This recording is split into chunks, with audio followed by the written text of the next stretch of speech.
You know that light bulb feeling you get when you finally understand something? That feeling of accomplishment and motivation to keep going on to the next page, next problem, and such? Or you've probably experienced the opposite. Frustration of not understanding an idea or theory, so aggravated to the point you turn away from studying for the night and go to bed defeated. Defeated because you couldn't understand the material. Well, this is definitely prominent in my journey of education. The accomplished feelings and motivation, but the frustration and constant worry that I'll never understand what was taught. But giving up so easily doesn't change anything, so you go back and you look over the material, analyze much more deeper than before, over and over again. It's that resilience, that ambition that keeps you going to never give up. My name is Vanessa Balanon, B as in boy, A-L-A-N-O-N, and this is a story of my journey in education. I'm from the Central Valley, specifically in Fresno, California. Though coming from a town that isn't the best in giving efficient education, I've always lived my life by the notion that it's up to you to make the best of something. And in this case, it's up to me to make the best of my education. With these past readings, I've read and deeply analyzed. My idea of education has definitely altered to look at my education in a societal matter rather than individually. Let's start with race. I've honestly felt like my race has put me in the middle of society's structured support to whites and ongoing oppression to blacks because I was privileged enough to go to UC Berkeley. But I'm still fighting against systems that mainly support white people. I definitely resonate with the racial triangulation diagram thoroughly explained by Claire Jean Kim. I'm given more opportunities than of those in the Black and Latinx communities. I'm often pitted against these communities because I am deemed under Asian American. I was once told I got into Berkeley because I'm Asian. And this was definitely enough for me to feel like an imposter or outcast, that I don't belong anywhere. I've also felt like my race has been a privilege in my education because though I'm put under Asian American, I'm specifically a Filipina American, not East Asian, but Southeast Asian. Though I was still deemed or assumed that I was smart in everything.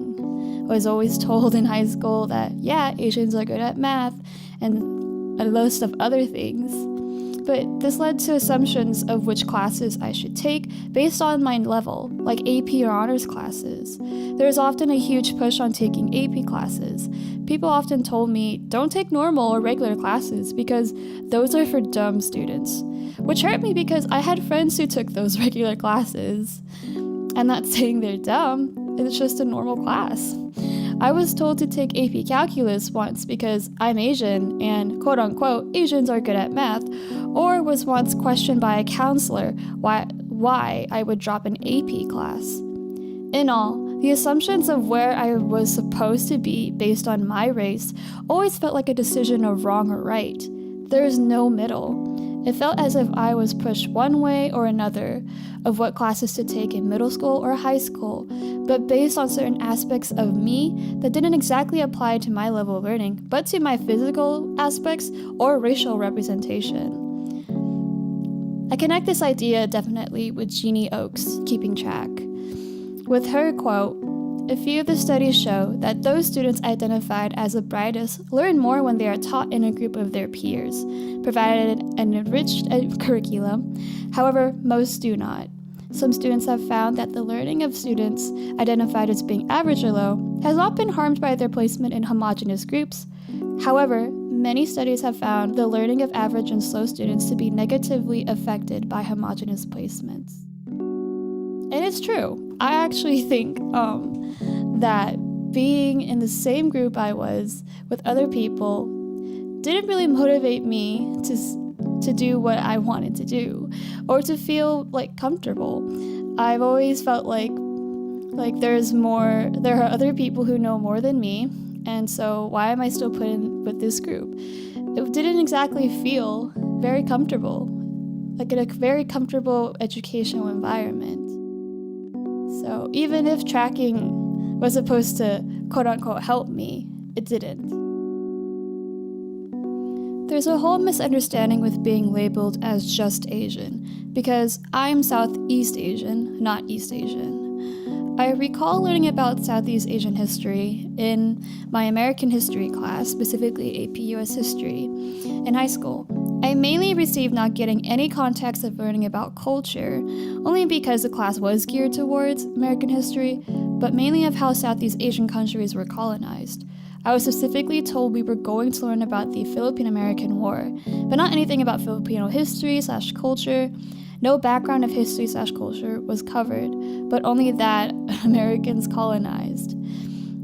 I honestly thought that learning the background of one country would probably help in learning about why this war occurred, but like I said, it wasn't covered.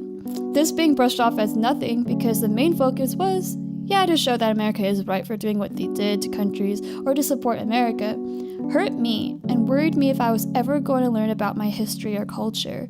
The event made me think about the way education in high school is skewed towards looking towards certain country as lower and looking at America as the best and whatnot. This event reminded me of the reading by Jeffrey Duncan Andrade, Note to Educators, Hope Required When Growing Roses in Concrete, specifically with the idea of hokey hope. Hokey hope emphasizes the inequities and inequalities in society, but pretty much doesn't exactly focuses on that as much. Students are pretty much supposed to be looking at it just normally. It's like no big deal. So I resonate with that hokey hope in my high school career, because this ongoing notion that it's okay to not learn about one's culture, but to look at it in the eyes of white people, or specifically Americans, showed to me that hokey hope in which society was ingrained in teaching white education, not considering that of people's cultures. Thus, society making it seem like it was okay to brush off learning about the inequality or inequity of this. Aside from race, there's also aspects of my education that looked at capital. I remember being educated about college from a college readiness program called Upward Bound. I learned more about money in college through this program, but I need to note that I was put into this program because of my older sibling doing it first, and because the program aims at helping families of low income gain access to opportunities for college. I was immediately expected to follow suit and to do what my older sibling did. I wasn't exactly educated about my socioeconomic status or what it meant at all, but I was tracked based on how much money my parents make and if I come from a first-generation family. It felt as though it was an informed choice, quote-unquote, by Jeannie Oakes, keeping track, that I should be following in these footsteps, and I wasn't free of influence from that. Though I once told myself I didn't want to do the program, I was still influenced by my peers to do the program. But coming from a low-income background, the program definitely helped me figure out where I wanted to be for college. It also led me to UC Berkeley, so yeah. But money has always seemed tight, and through my education, I was able to use that program to gain some fee waivers or find out how to lower my costs with anything in my high school career or in college. The pros of Upward Bound was that it helped me pay for my college applications, and it also helped me pay for my SAT and ACT scores. It's a great opportunity taken. But the con was that their emphasis to students was to be interested in STEM majors than humanities majors, and this definitely threw me off. Their notion was that STEM majors lead to more job opportunities and more money. Though I did have an experience of sitting in class one day with my peers, and then all of us talking about what majors we wanted to do. I was a junior, and the teacher decided that we all talk about our major interests. And she went around and she pretty much critiqued whether that major will help us lead to great job opportunities in our careers. I was scared because I didn't know what to say. I felt as if I was going to be judged based on how much money I was going to make based off this major. And it made me think about Pauline Lippmann's The New Political Economy of Urban Education, Neoliberalism, Race, and the Right to the City. In Pauline Lippmann's reading, the quote, "The aggregate result of redefining democracy as consumer choice is to further atomize and disempower people." And I felt this way, or relate to this quote, in that the teachers at the community college were all Latinx, but they still were in an audience of people of color, students of color like me. They still emphasize that STEM majors will do you good, pretty much. Will pretty much be the greatest choice you'll take because you have enough money later on. But it really, really discouraged me from taking on humanities majors. You go into this program having hope that you can get into any college you want because you are given opportunities to have college applications and SAT or ACT tests paid for, but in the end, you are pushed or pressured to do a major that program wants. And I was definitely too scared to tell people that I actually wanted to major in humanities, but would fakely, I guess, say what I would be interested in a STEM related major. This definitely brought me back to the hokey hope of what I wanted to do. The real truth they didn't want us to face was that you can't get a job with a humanities major, or you'll be struggling to maintain money if you don't major in STEM. But in the end, it's all about money. With hokey hope, I felt like they didn't want us to major in something of our interests, but to do everything for money. And in reality, sometimes it does feel like everything is about money. But what about our other interests? What about liberal arts, humanities majors, caring for people? What if money was taken out of the picture? And what would we be doing if we didn't have to focus on money all the time? My last aspect I wanted to focus on with my education was on power. I've felt like I was always under some hierarchy, but never knew who was on top during my education. In elementary, I wasn't aware, just because in elementary age students don't exactly look at anything in a very hierarchical way. So there was nothing there for elementary. But in middle school, I started noticing more so a Latinx community. In high school, it was the same thing. But in college, I started noticing more support and resources to white communities. And I often felt that even if I didn't know much, it drove me to use my education efficiently. But it was still under some kind of ruling of a certain group that I couldn't put a label to. And this definitely varied based on where I live in the Central Valley. I guess you can say that power and race do overlap within this idea.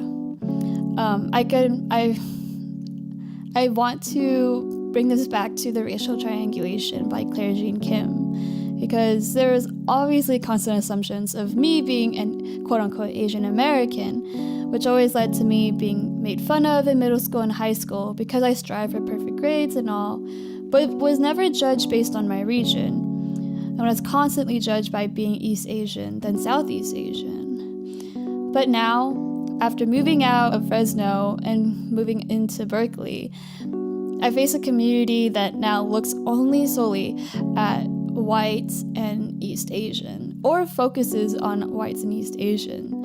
In college now, we look at lesser communities of Latinx and Black communities, but more so Asians. And I look back at this and think about the education I was given back at my home, knowing that it wasn't the best, but I still try my best to find every aspect I can to make the best of it. But then I look at it now, and see all these resources being given mainly to East Asians or to just in general white people, and think this is definitely a different ballpark than it was back at home, where resources back at home were mainly for Latinx or the Black communities, but here in Berkeley it's mainly to white people.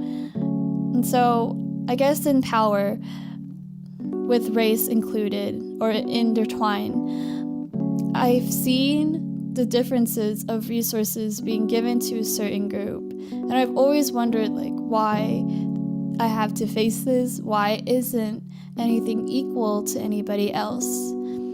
Back at home, why isn't there much resources for Southeast Asians, not just East Asians, or an ongoing notion of why we have to make fun of Asians back at home? But here in Berkeley, it's the opposite, where Black and Latinx communities aren't as supported as white people or Asian people. I've always felt like education should be equal to everyone, and that resources shouldn't be limited to just a certain race. It should be equal to every single race. And I feel that's the problem in our society, that we need to do better to provide resources for everybody, not just white people or, I guess, Black or Latinx communities, but for everybody. With my current education now, looking at my past education through the overlapping of capital, race, and power, today I am reclaiming my power and identity as a Filipina American / Southeast Asian student, and looking past the money and focusing on how my works and efforts can impact society in a much more meaningful manner. I am majoring in something I am interested in, Southeast Asian Studies, and finding programs or working in programs that impact lives rather than focus on money. I have been involved with Jumpstart this past year, and also helped out at the Upward Bound PC Trio program on campus at UC Berkeley. This all goes back to Duncan Andrade, but specifically on Audacious Hope from the reading. Quote unquote, I have virtually no control over the array of social toxins to which my students are exposed in the meta ecosystem of our society, but I can control how I respond to them in my classroom. This gives me and my students the audacity to hope. As a student, I've always believed that positivity goes a long way, but to also control how I react to the bad things in life must be considered always. With my teachers or professors at UC Berkeley, they have showed me this audacious hope by their teachings in class. In my Filipino 1A or 1B class, of course the topic of Filipino colonization would be talked about, or looking at the structured racism or stigmas about mental health ingrained in our society by my Psych 131 class was also emphasized. But these teachings inform students to think about what can be done specifically in our parts to help society to not be this way. And it has allowed me to think beyond the classroom, even today, of what could change. As a TA or a student who's helped out in classes and all, I've also been pushing myself to find ways for my students to think beyond the material. In Upward Bound, I provided free write responses for my students just so that they think of the world differently.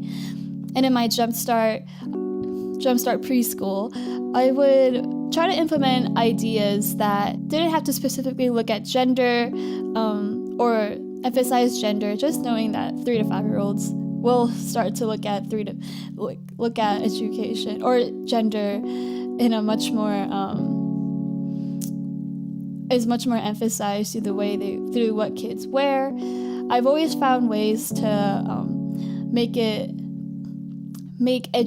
gender much more neutral, like saying to one kid that it's okay to wear blue or it's okay to wear pink. Anyone could love these colors. Classes I have taken at UC Berkeley have definitely encouraged me to take these risks, but professors have told their side of the story to explain why. And I think this goes back to Engaged Pedagogy by Bell Hooks. Quote unquote, any classroom that employs a holistic model of learning will also be a place where teachers grow and are empowered by the process. That empowerment cannot happen if we refuse to be vulnerable while encouraging students to take risks. For instance, my professor in my Filipino 1A and 1B class would go on tangents about her life as a Filipino woman, but would educate us about certain aspects of our culture and why we act this way or that.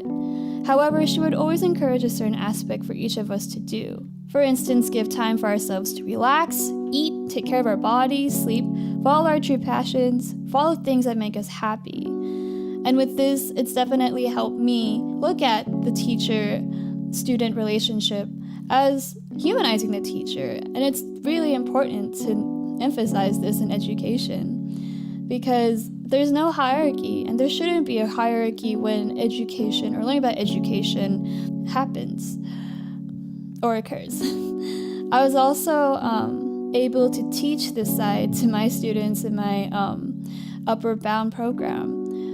In the Upper Bound program, I was a TA and I helped out an instructor. The main subject of the class was looking at American immigration and global conflicts. So looking at how and why certain countries immigrate to the US and why it is important to know this. And I was able to teach my students about my side in immigration, specifically with my parents' immigration story. And though some of them were able to grasp it, a small amount were able to look at me as just a person or student who has so much going on in my life, who has family. And it's so important to emphasize family and to show that, yes, we've gone through these experiences, but even though it was hard, it's what made us strong in the end. And with this, making us strong in the end, I feel is that this needs to be emphasized in our education. No matter what we learn, no matter what we try to ignore, it's so important to be strong in the end. With so many bumpy rides and various obstacles that have stood in my way of my education, I have found solace and tranquility from all the times I found myself in the bottom. And I constantly push myself to get back up despite everything happening. And with this, it all leads to this thought. Humbling yourself throughout your education does get you through the hard times of realizing the real truth in society, the social structures, the racial institutionalization, everything that white education maintains. But staying true and honest with yourself throughout the process makes it worthwhile by seeing why we need to fight for equal and fair opportunities for everyone in education. My plea for you is this. Humble yourself throughout the process, but don't forget who you are. Be honest with yourself and find a balance between these two aspects, because don't stop learning, but don't let unfair aspects in society go easily. Don't brush it off. Fight for what you think is right for yourself and others, but don't forget to learn and educate yourself throughout the journey. And be humble, not just for affluent people, but to also those who are the poor working class.